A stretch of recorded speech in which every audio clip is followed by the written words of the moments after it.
My name is Sarah Schoenbaum, and this is my interview with Adam Hiron regarding the discourse community of Generation Z. How do you communicate with other people in your discourse community? For me, the primary way that I communicate with people in my generation or in my discourse community is Snapchat, Instagram, like the social media platforms that we have these days. And then if I really have to communicate something quick and something fast, then a phone call or a text message is really the primary way that I communicate with everybody else. Okay, cool. Do you believe you have a certain dialect? Yeah, I mean, I think everyone has a certain dialect, regardless of what generation you're in. I think that the generation you are a part of has something to do with the dialect you use on a regular basis, but also the people that you have constant communication with play the most important role. Like, when you talk to your parents, you don't use the same dialect that you use with your best friend or your cousin or your aunt, uncle.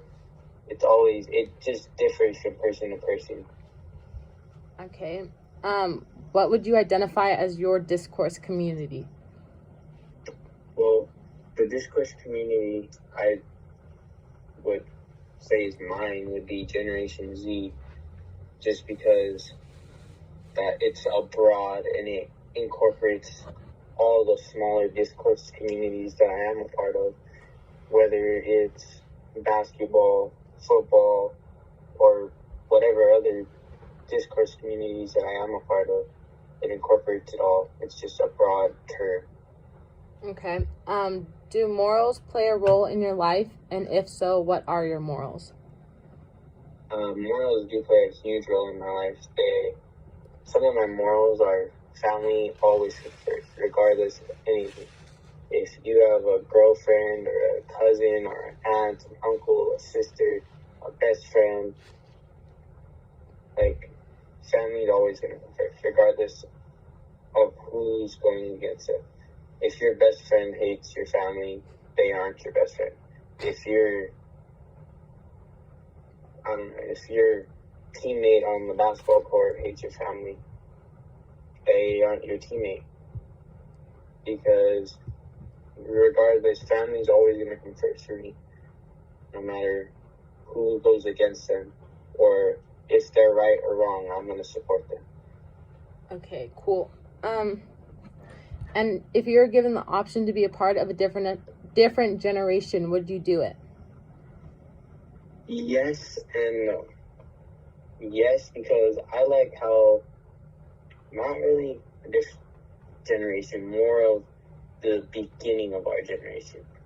Mm-hmm. Like, I'm a romantic and I like to go to the movies or a drive-in movie and talk with your significant other, or go on dates, pick up your girlfriend and go have dinner at a nice restaurant or have a picnic at the park. Just the basic things. Like, I think romance has died in this generation, and it's just all about sex, really, is what I think this generation wants the most. And I think it's not how it should be. I think we have to bring our romance back and romance in this generation back. Okay. And do you feel a sense of pride in your discourse community? Again, yes and no. I pride myself being part of this generation because you can't choose what generation you are a part of. So I always take pride in anything I do and anything I'm part of, whether I choose to be part of it or not. This generation has done crazy, awesome things and crazy, bad things, but regardless, I think the good outweigh the bad in almost every circumstance. And also, side note, an addition that I forgot to mention, do we have any inside jokes or made up words that only we understand?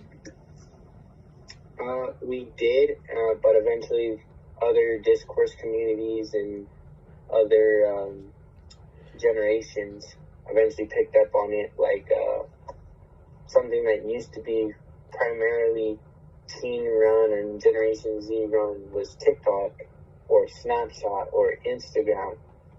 And then eventually other generations became part of those. But those were the primary things that we had. And some of the sayings we had were like, they're kind of not dead now, but used less now, is like YOLO or things like that. Like little weird kind of ways of saying long things. Okay. Or in like text messages, like WYD, what are you doing? Like we have slang that we created basically.